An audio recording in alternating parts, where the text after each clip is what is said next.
This video explores the addition to requirement 7.2.1 in IATF 16949 related to competence. This has been changed through Sanctioned Interpretation 22, and we will explore those changes. When IATF 16949 was issued in 2016, additional requirements were added to the ISO 9001-2015 requirements related to competence, namely 7.2.1 and 7.2.2. Requirement 7.2.1 mandated an organization has a documented process to identify training needs, including awareness and achieving competency of all personnel performing activities affecting conformity to product or process requirements. In identified training needs, any customer-specific requirements have to be considered. This sanctioned interpretation to the requirement, issued in July 2021, became effective in November 2021. So again, Niall, can you give us some insight in the addition to this requirement introduced through Sanctioned Interpretation 22?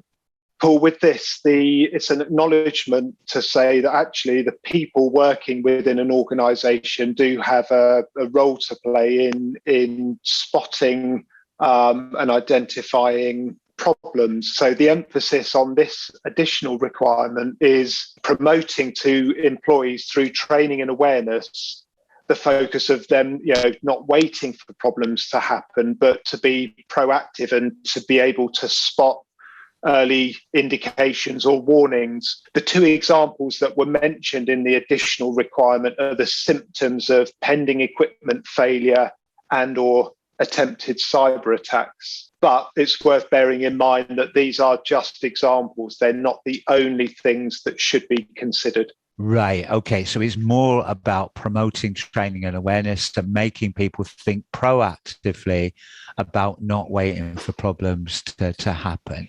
Yeah. Okay.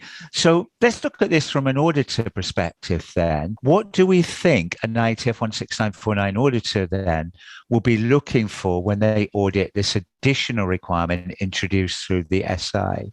Good place to start will be to understand what the organisation's documented processes identify as areas where training and awareness needs to be undertaken. And, as just mentioned, the two examples that are quoted around equipment failure and cyber are just two examples, but the organisation, again, may identify other focus areas. I think the next thing is the auditor would follow the audit trails to see how that training and awareness is planned, how it's undertaken, how any records are maintained, and how the effectiveness of it is evaluated.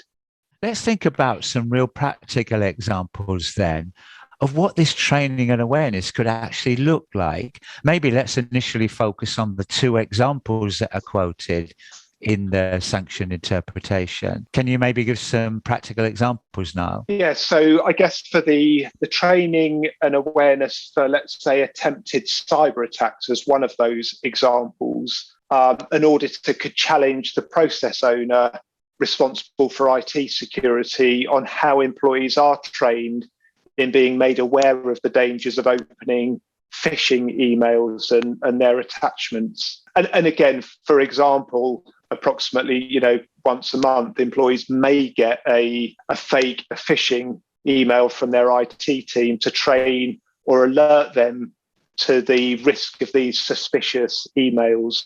And a phishing button on top of each email can be clicked if the employee believes the mail is fake or phishing. IT can then monitor how many people and possibly who are opening these emails when they shouldn't, and thus get an idea of the scale of the risk.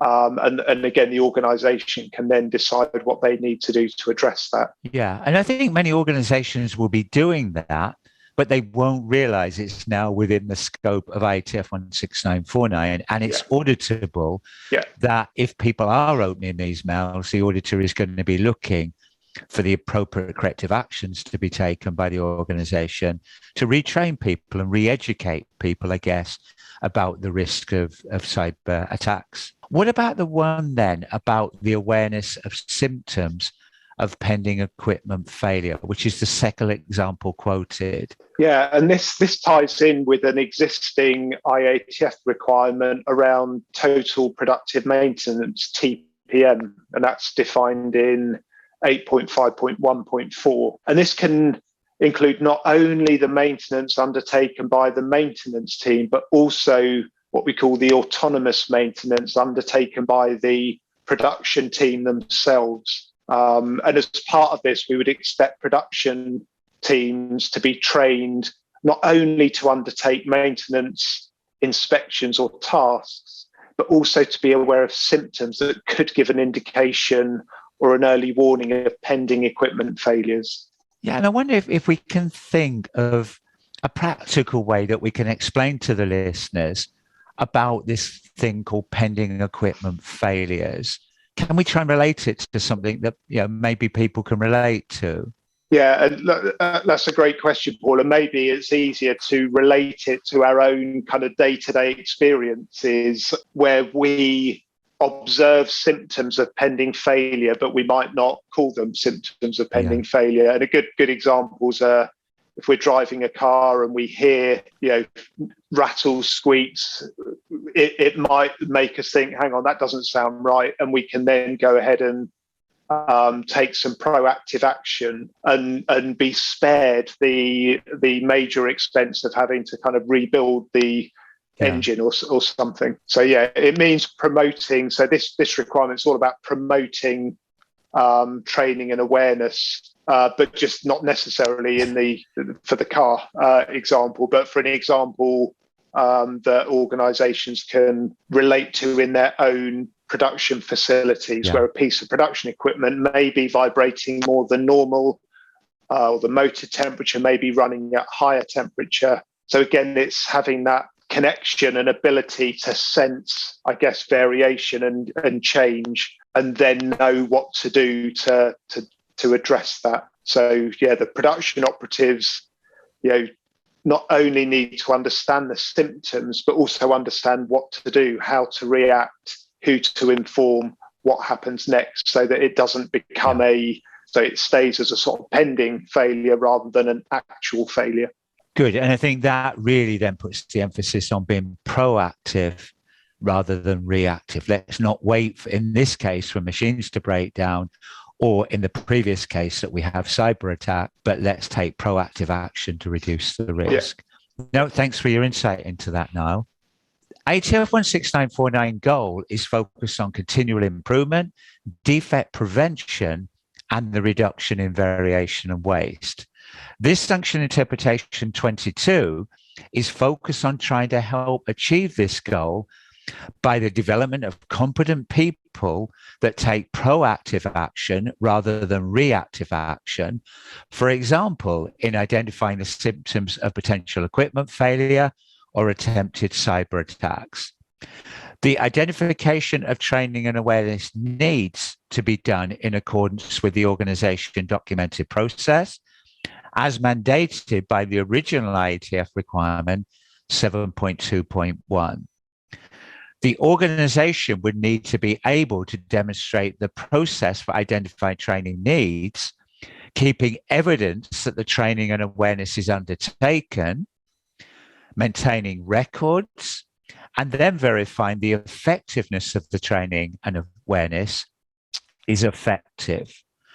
The ultimate measure of success is improvement in the business results. For example, by reduction in breakdowns and minimize cyber attack threats.